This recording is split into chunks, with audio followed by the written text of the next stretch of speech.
Hello guys, today I will show you how to easily withdraw money from Rainbet in 2025. So, in order to do this, first of all log into rainbet.com and you will see this interface. Here, you'll have to click on the wallet icon, that is this green icon.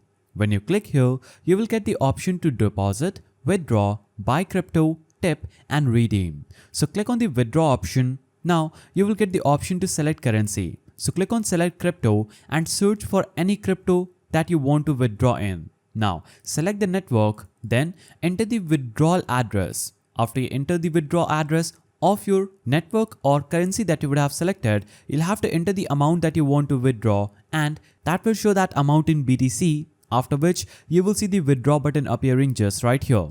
Click here and you would have successfully withdrawn your money from Rainbet in crypto. Then you can convert that crypto to real money through your crypto wallet or crypto application. Now, if you want to withdraw your money through banking, you'll have to choose from these two options like Interest, e-transfer or PEX. So choose any banking method you want to withdraw through, select the amount, then enter the information and you would have successfully withdrawn your money through Rainbet. So that's the simple way through which you can do this. If you found this guide helpful, please don't forget to give it a thumbs up and thanks for watching. Goodbye friends.